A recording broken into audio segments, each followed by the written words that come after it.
الحمد لله نحمده ونستعينه ونستغفره ونؤمن به ونتوكل عليه ونعوذ بالله من شرور أنفسنا ومن سيئات أعمالنا من يهده الله فلا مضل له ومن يضلل فلا هادي له ونشهد أن لا إله إلا الله وحده لا شريك له ونشهد أن سيدنا وسندنا وحبيبنا وشفيعنا ومولانا محمدا عبده ورسوله صلى الله تعالى عليه وعلى آله وأصحابه وبارك وسلم أما بعد فأعوذ بالله من الشيطان الرجيم بسم الله الرحمن الرحيم يا أيها الذين آمنوا كتب عليكم الصيام كما كتب على الذين من قبلكم لعلكم تتقون وقال النبي صلى الله عليه وسلم قال الله تعالى الصوم لي وأنا أجزي به أو كما قال عليه الصلاة والسلام صدق الله وصدق رسوله النبي الكريم۔ بخاری شریف کی حدیث ہے، پیغمبر سلام نے ارشاد فرمایا، اللہ تعالیٰ ارشاد فرماتے ہیں، حدیث قدسی ہے، یہ الفاظ پیغمبر سلام کے ہیں لیکن مضمون اللہ تعالیٰ کا ہے، حدیث قدسی کہتے ہیں۔ فرماتے ہیں اللہ تعالیٰ فرماتے ہیں الصوم لی، یہ روزہ میرے لیے ہے، وانا اجزی بھی، اور میں ہی اس کا بدلہ دوں گا۔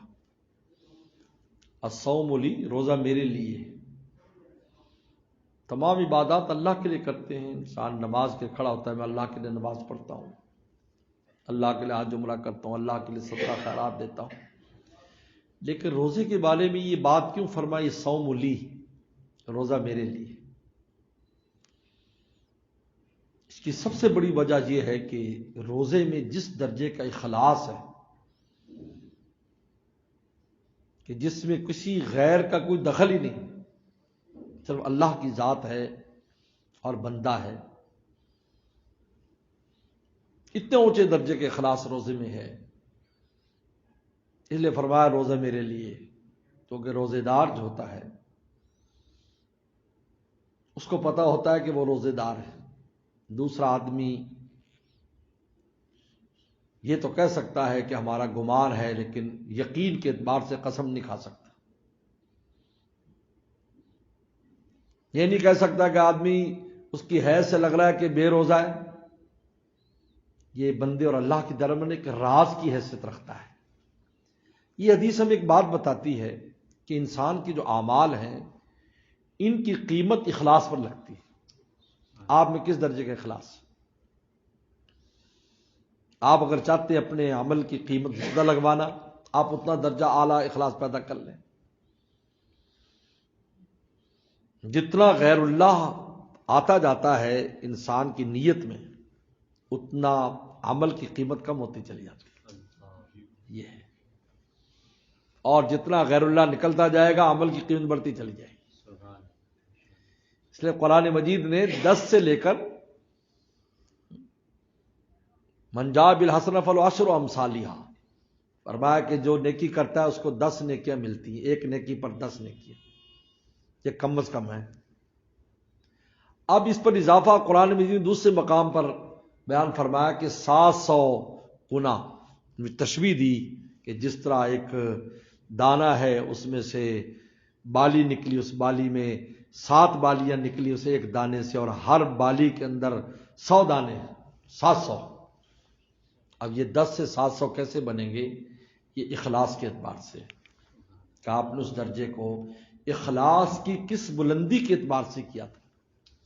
اب یہاں دیکھیے حضرات صحابہ کرام کی جو جماعت ہے،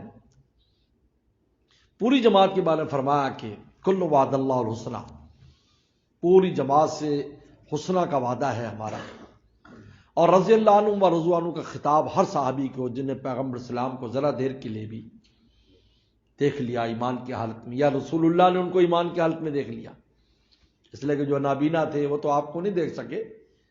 یہ جو ہم تعریف کرتے ہیں جس نے اللہ کے نبی کو ایمان میں حالت میں دیکھا ہو، یہ آدھی تعریف ہے، دراصل پوری نہیں ہے. کیونکہ جو نابینا تھے ان کو تو رسول اللہ نے دیکھا، اس لیے صحابی ہو گئے. وہ تو نہیں رسول اللہ کو دیکھا، نابینا تھے. اس لیے صحابی کی تعریف یہ ہے کہ جنہوں نے پیغمبر صلی اللہ علیہ وسلم کو ایمان کی حالت میں دیکھا ہو، یا پیغمبر صلی اللہ علیہ وسلم نے ان کو ایمان کی حالت میں دیکھا ہو، وہ صحابی ہو گئے. ایک لمحے کے لیے چاہے، لیکن نگاہ پیغمبر کے چہرے پر ذرا سی دیر کے لیے بھی نگاہ پڑ جانا، اس کی کوئی قیمت نہیں دے سکتا. آج کسی کو خواب میں اگر پیغمبر سلام آ جاتے ہیں تو ہم اس کو کتنی اس نگاہوں سے دیکھتے ہیں کہ یار یہ آدمی کتنا بڑا آدمی ہے کہ پیغمبر سلام کی خواب میں اس نے زیارت کی ہے. آپ بتاؤ، جنہوں نے جیتے جاگتے رسول اللہ کو دیکھا ہو، چاہے ذرا سے ایک لمحے کے لیے دیکھا ہو، آپ کی آواز ہی سنی ہو، صحابیات کے لیے تھا کہ آواز سن لیں. گھر بیٹھی ہیں، پردہ نشین ہے، رسول اللہ کی آواز سن لی. یہی وجہ تھی اس زمانے میں مسجد میں جو بلایا جاتا تو اس کے پیچھے یہ بھی راز تھا، تاکہ صحابیت کا جو مقام ہے وہ بھی ان کو ملے. رسول اللہ کی قرات سن رہی ہیں، آواز سن رہے رسول اللہ کی. ان کے لیے نہیں تھا کہ دیکھیں یا آپ نے دیکھا ہو، عورتوں کے لیے نہیں تھا، ان کے لیے تھا کہ پیغمبر اسلام کی اگر آواز بھی سن لی ٹھیک. چنانچہ حجۃ الوداع میں یہی ہوا کہ حجۃ الوداع میں پیغمبر اسلام جب بیان فرما رہے تھے 90,000 کا مجمع تھا اور پورے میدان میں پھیلا ہوا.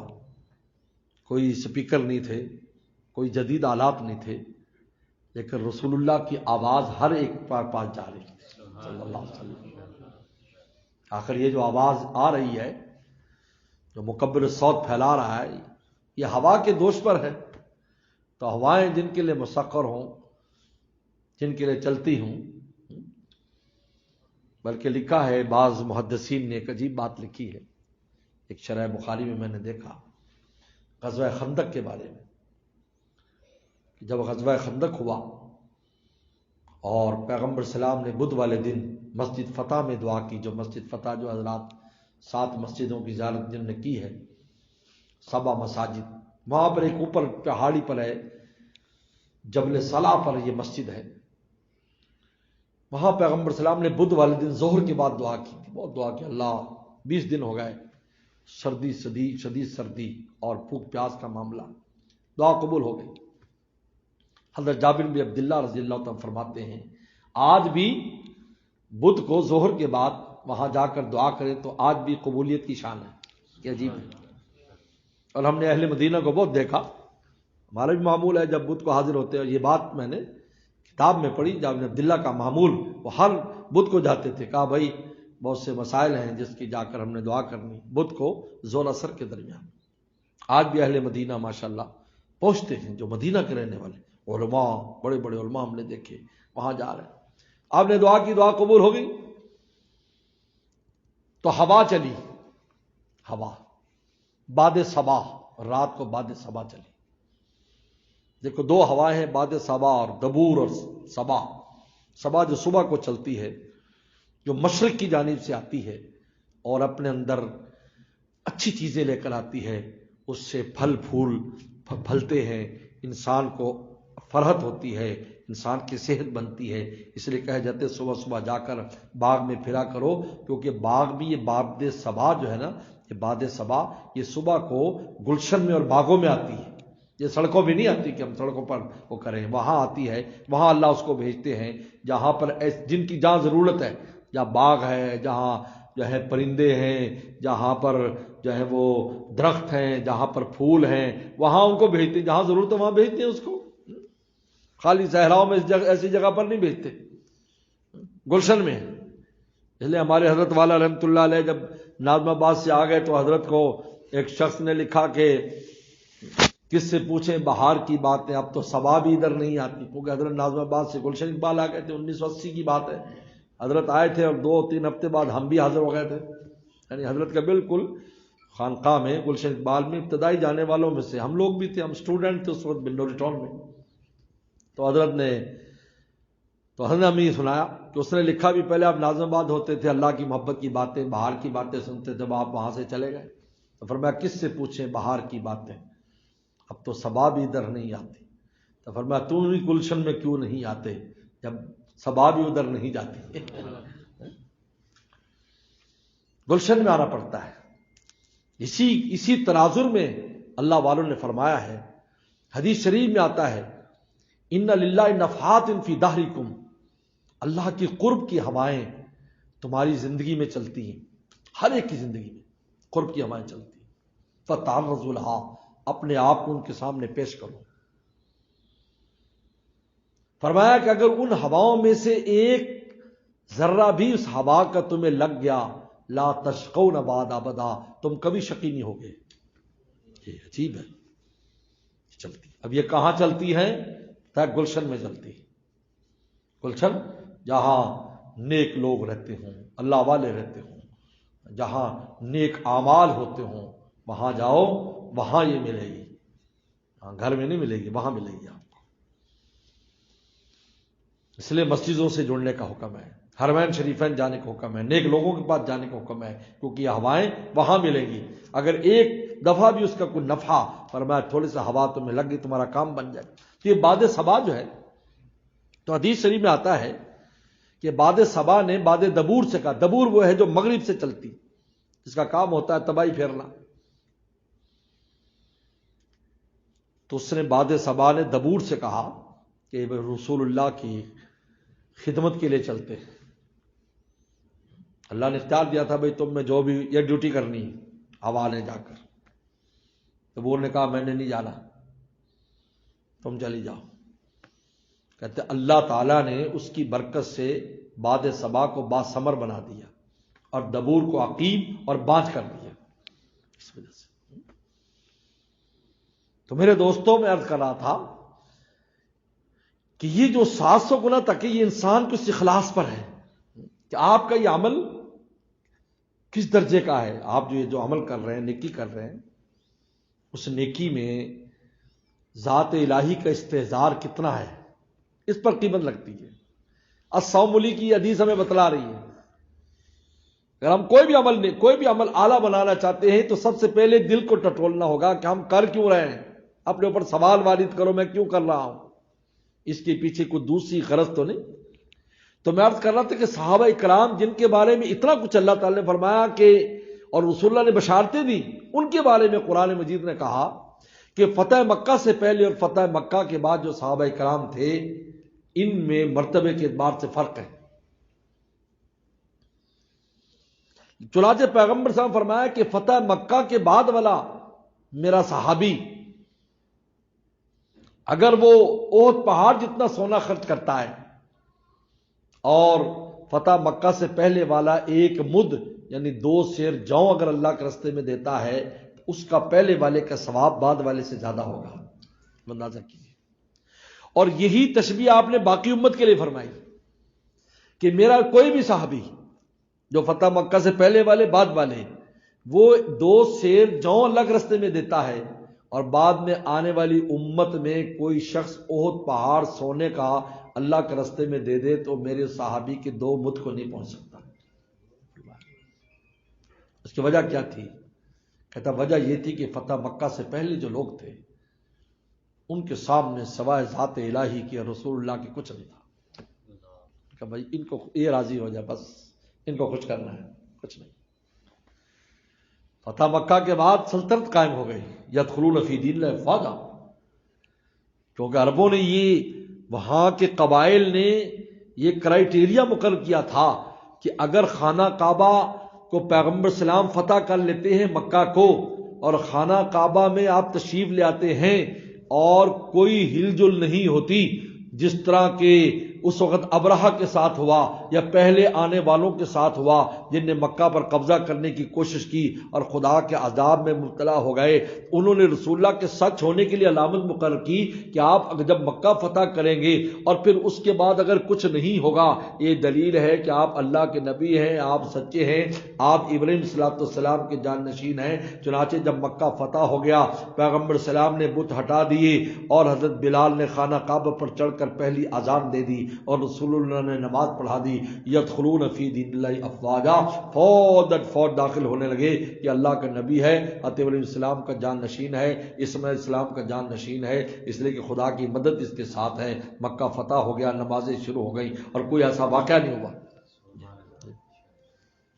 تو ان کے سامنے ایک مستقبل آ گیا کہ آئندہ اسلام کیا ہونے والا ہے، کہاں تک پھیلنے والا ہے۔ اس تھوڑے سے فرق کی وجہ سے آپ دیکھیں کہ ان کے مراتب میں قرآن نے فرق بیان کر دیا، لیکن کل وعد اللہ الحسنہ، ہر ایک سے ہمارا حسنہ کا وعدہ ہے۔ تو میرے دوستو، ہمیں یہ حدیث بتاتی ہے کہ اخلاص سے عمل نے فرمایا انما الاعمال بالنیات، جو فرمایا کہ ہر عمل میں نیت کو دیکھا جائے گا۔ آپ کی نیت کیا تھی؟ نیت پر سارا مدار ہے۔ چنانچہ داؤد علیہ السلام نے جب اللہ کے ترازو کو دیکھا تھا، کہا اللہ میں آپ کا ترازو دیکھنا چاہتا ہوں، تو وہ ترازو اتنا بڑا تھا جس کے ایک پلڑے میں 7 زمین آسمان آ جائیں، تو بے ہوش ہو گئے تھے داؤد علیہ السلام اس کو دیکھ کر۔ اللہ تعالیٰ نے فرمایا داؤد تجھے کیا ہوا؟ کہا کہ اللہ کون اپنی نیکی سے اس کو بھرے گا؟ کون بھر سکتا ہے؟ ممکن ہی نہیں ہے، اتنی نیکیاں کرے کہ اس سے یہ سارا بھر جائے۔ تو اللہ تعالیٰ نے کیا ارشاد، ابو داؤد شریف کی حدیث ہے، اللہ تعالیٰ فرمایا داؤد اگر ایک بندہ کھجور صرف مجھے راضی کرنے کے لیے دیتا ہے، صرف مجھے، میں ہوں بس، مجھے راضی کرنے کھجور دیتا ہے، میں اس کھجور کو اتنا بڑا کر دوں گا کہ پورے نیکی کا پلڑا بھر دے گا۔ اب کھجور کیا چیز ہے، اس کی کیا قیمت ہے؟ حدیث شریف میں آتا ہے کہ ایک آدمی کھجور دیتا ہے اللہ کے راستے میں، صدقے کی اہمیت بیان کی اس وسلم نے کہ ایک آدمی کھجور اللہ کے راستے میں دیتا ہے تو اللہ تعالیٰ اپنے دائیں ہاتھ میں رہتے ہیں اور اس کو پالتے ہیں جس طرح تم گھوڑے کے بچے کو پالتے ہو، اور جب وہ احد پہاڑ جتنی بڑی ہو جاتی ہے تو اس آدمی کے نام اعمال میں درج کرتے ہیں۔ یہ فرمایا بلو بشق تمرۃ، فرمایا کہ اللہ کے عذاب سے بچو، اگرچہ آدھی کھجور بھی تم دے سکو خدا کے راستے میں تو دے لو، اگر اتنے تم گئے گزرے اور اتنے غریب ہو کہ آدھی کھجور ہی تم دے سکو تو یہ دے دینا، یہ آدھی کھجور بھی قیامت کے دن تمہارے دوزخ سے حفاظت کرے گی۔ اخلاص کی بنیاد پر لا الہ الا اللہ ایک آدمی نے کہا، حدیث شریف میں آتا ہے حدیث بطاقہ، لیکن اخلاص سے کہا، دل کی گہرائیوں سے کہا، پتہ نہیں کس کیفیات میں کہا۔ وہ ایک کلمہ اس کے نیکیوں کے اندر لکھا ہوگا اور 99 دفتر گناہوں کے ہوں گے۔ حدیث میں آتا ہے 99 دفتر جب ڈالے جائیں گے تو گناہوں کا پلڑا نیچے جھک جائے گا، وہ پریشان ہوگا۔ فرشتے کہیں گے اللہ میں ایک نیکی ہے چھوٹی سی جو پرچی پر لکھی ہے، اللہ فرمائیں گے بھی تول تو لگے گا، پرچی ڈالو، پرچی ڈالی جائے گی، ترمذی کی حدیث ہے، تو وہ پلڑا نیچے ہو جائے گا اور گناہوں کا پلڑا اوپر ہو جائے گا۔ کہے گا اللہ اس میں کیا ہے؟ کہا کہ وہ کلمہ ہے ایک بار جو اخلاص سے صرف ہمیں راضی کرنے کے لیے تو نے پڑھا تھا، ہم نے تیری نیکیوں میں لکھ دیا اور اس میں میرا نام ہے، اور میرے نام کے برابر کس کا وزن ہو سکتا ہے؟ میرا نام، لا الہ الا اللہ محمد میرا نام ہے، اس کے کس کا وزن ہو سکتا ہے؟ اس لیے میرے دوستو، اس لیے میں اکثر دوستوں سے کہتا ہوں کہ 2 چیزیں، خالق کے ساتھ اخلاص، آپ جب بھی کوئی عمل کریں اپنے دل کو ضرور ٹٹول لیں کہ ہم کیوں کر رہے ہیں، اللہ کو راضی کرنے کے لیے ہو، اللہ تعالیٰ خوش ہو جائے بس، یریدون وجہ سے صحابہ کرام ہر وقت اللہ خوش کرنے کی فکر میں لگے رہتے، اور مخلوق کے ساتھ خلوص ہو۔ خلوص کا معنی 2 نمبری نہ ہو، جن کے ساتھ آپ کے معاملات ہیں 2 نمبری نہ ہو، اس میں آپ 1 نمبر ہو کر، آپ دل کی گہرائیوں سے آپ سودا بیچ رہے ہیں تو آپ کے دل میں اس گاہک کے لیے ہمدردی ہو اور خلوص ہونا چاہیے، اور گاہک کے دل میں دکاندار کے لیے خلوص ہونا چاہیے۔ جو چیز لے کر جائے گا اس میں برکت ہوگی، اور جو پیسہ ہاتھ میں آئے گا اس میں برکت ہوگی۔ آج بے برکتیاں تو ہم پہلے خود ہی پیدا کر لیتے ہیں، نیت ہی خراب ہے، یار ہمارا مال نکلنا چاہیے، یار ایک دفعہ نکل جائے اگلا پھر بھاڑ میں جائے۔ جب آپ نے یہ جب کوئی نیت کرے گا نا، اسی وقت اس کا مال بے برکت ہو جائے گا، اسی وقت، کیونکہ برکت تو اوپر سے آتی ہے، یہ تو رس گلے کا رس ہے، برکت تو رس گلے کا رس ہے۔ رس گلہ جو ہے نا، گلے میں کچھ نہیں ہوتا، وہ تو بیسن کا بنا ہوتا ہے، اس میں جب رس ڈالا جاتا ہے تو رس گلہ بنتا ہے۔ آپ کا عمل تو گلہ ہے، آپ کا کاروبار بھی گلہ ہے، اس میں رس تو اللہ نے ڈالنا ہے، اور وہ ڈلے گا آپ کی نیت کیا ہے، تب مل کر رس گلہ بنے گا، وہ پھر کھائے گا کھانے والے کوئی مزہ ہے۔ اخلاص اور خلوص یہ دو چیزیں، مخلوق کے معاملے میں خلوص، دو نمبری نہیں، چھوڑ دے، نہیں ہوتا کوئی بات نہیں، اللہ کے خزانوں میں کمی نہیں ہے۔ انسان اپنے حلال کو خود حرام بناتا ہے، یا عقائد کا مسئلہ ہے، پوچھا گیا کہ ایک آدمی حرام کھاتا ہے، مشکوک کھاتا ہے، یا دو نمبری کر کے رزق لیتا ہے، تو کیا یہ بھی رزق میں کاؤنٹ ہوتا؟ ان کا ہاں، اس کا رزق تھا، اس نے خود دو نمبر کیا ہے، صبر کرتا تو یہی حلال ہو کر اس کے پاس آنا تھا، اس نے خود کیا ہے، آنے والی چیز کو دو نمبری پر خود لایا ہے۔ آپ بتاؤ، اگر آنے والا پانی صاف ستھرا، ٹیپ واٹر صاف ستھرا ہے، آپس میں برتن میں ڈالتے ہیں اور اس برتن میں کوئی خرابی ہے تو پانی کا قصور نہیں ہے، آپ کے برتن کا قصور، آپ کو برتن مانجنا چاہیے تھا، برتن صاف ستھرا کرنا چاہیے تھا۔ آپ نے اگر ڈھیلا رکھ دیں اور ڈھیلا رکھ کر آپ پانی اس میں جمع کریں گے تو آپ بتائیے کہ ڈھیلے سے پانی لگ کر جب جائے گا تو پانی تو خراب ہوگا نا، گدلا ہوگا، تو یہ گدلا کس لیے ہوا؟ یہ آپ کے ڈھیلا رکھنے کی وجہ سے ہوا، ٹیپ واٹر نہیں۔ اللہ کا آنے والا رزق تو صاف ستھرا طیب پاکیزہ ہے، کیونکہ اللہ نے پاکیزہ چیزیں انسانوں کے لیے پیدا کی ہیں، طیبات من الرزق، اللہ فرماتے ہیں پاکیزہ چیزیں، اور طیب لفظ کہا، عجیب بات ہے، رزق کے لیے طیب کہا، حالانکہ حلال کہتے طیب، طیب کا مطلب ہے کہ مزیدار بھی حلال بھی۔ ایک چیز حلال ہوتی ہے لیکن مزیدار نہیں، آپ دوائی کھاتے ہو حلال ہے لیکن مزیدار تو نہیں ہوتی نا، لیکن ایک آپ جو ہے دہی بڑی کھا رہے ہو، سموسے پکوڑے کھا رہے ہو، ٹھنڈا ٹھار شربت ماشاءاللہ افطار میں پی رہے ہو، تو کیا ہے، مزیدار بھی ہے اور حلال بھی ہے۔ تو طیبات میں رزق کہا کہ ہم نے تمہارے لیے جو رزق کی چیزیں پیدا کی ہیں وہ صرف نہیں کہ حلال ہے بلکہ وہ مزیدار بھی ہیں۔ اب حرام کس نے کیا؟ آپ کے برتن نے کیا، آپ کی نیت نے کر دیا، آپ کے طریقے نے کر دیا، جو آپ طریقہ اختیار کر رہے ہیں، ورنہ وہ تو آپ کے لیے لکھا ہوا تھا، اس نے تو آنا تھا، صبر کرتے وہی پاکیزہ حلال راستے سے پہنچنا، آپ نے جلدی کی، اس کو حرام بنا لیا۔ بس میرے دوستو، اللہ تعالی ہمیں عمل کی توفیق عطا فرمائے۔ وآخر دعوانا ان الحمد للہ رب العالمین۔ اللہم لک الحمد کما انت اہل، صلی علی محمد کما انت اہل، وافعل بنا کما انت اہل، فانک انت اہل التقوی والمغفرہ۔ ربنا ظلمنا انفسنا وان لم تغفر لنا وترحمنا لنكونن من الخاسرين۔ اللهم انا نسألك الهدى والتقى والعفاف والغنى، اللهم احسن عاقبتنا في الامور كلها واجرنا من خزي الدنيا وعذاب الاخره۔ اللهم انا نسألك الهدى والتقى والعفاف والغنى، اللهم انا نسألك العفو والعافية المعافاة الدائمة في الدين والدنيا والآخرة۔ اللهم انا نسألك حبك وحب رسولك وحب من يحبك وحب عمل يبلغنا لا حبك۔ اللهم اجعل حبك حب إلينا من أنفسنا وأكثر من الماء البارد۔ یا اللہ ہم سب کو تو اللہ والا فرما، یا اللہ ہم سب کو تو اللہ والا فرما، یا اللہ اخلاص کی دولت ہمیں نصیب فرما، اخلاص کی دولت ہمیں نصیب فرما، اخلاص کی دولت ہمیں نصیب فرما۔ یا اللہ، یا اللہ، یا اللہ، روزے کی عظیم الشان عبادت کی آپ نے ایک سال پھر، یا اللہ ایک بار پھر زندگی میں ہمیں عطا فرمائے، یا اللہ ان کو تو قبول فرما، ان کو تو قبول فرما، یا اللہ رات کی نمازوں کو قبول فرما، ہمارے صدقہ خیرات کو قبول فرما، ہمارے ذکر اذکار کو قبول فرما، ہماری تلاوت کو قبول فرما۔ یا اللہ جو بھی نیکیاں اس یا اللہ مبارک مہینے میں ہم سے ہو رہی، یا اللہ ان کو تو قبول فرما، اور ہماری گناہوں کو سیئات کو معاف فرما۔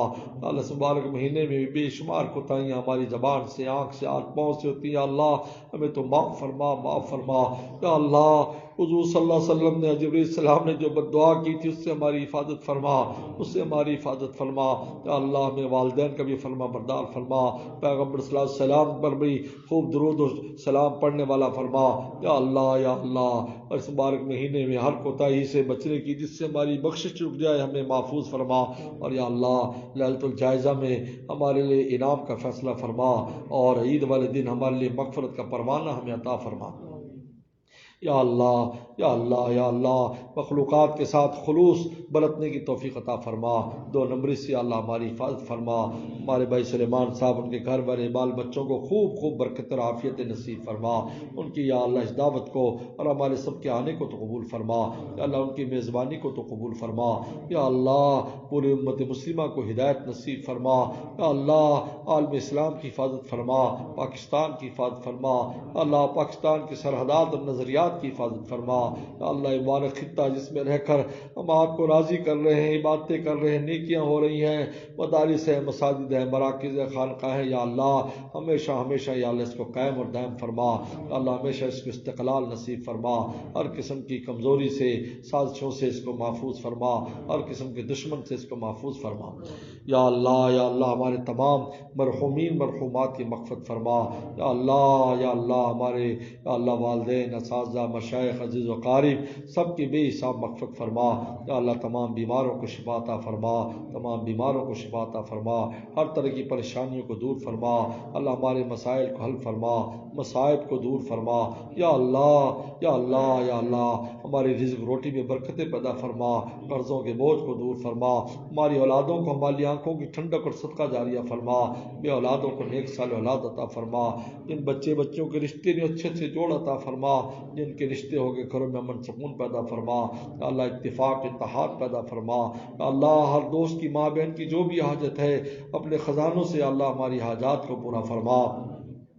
اللهم انا نسألك من خير ما سألك منه نبيك محمد صلى الله عليه وسلم ونعوذ من شر ما استعاذك منه نبيك محمد صلى الله عليه وسلم وانت المستعان وليك البلاغ ولا حول ولا قوة الا بالله. اللهم انا نسألك بانك الله الذي لا اله الا انت الاحد الصمد الذي لم يلد ولم يولد ولم يكن له كفوا احد. ربنا تقبل منا انك انت السميع العليم. صلى الله تعالى على خير خلقه محمد وآله وصحبه اجمعين.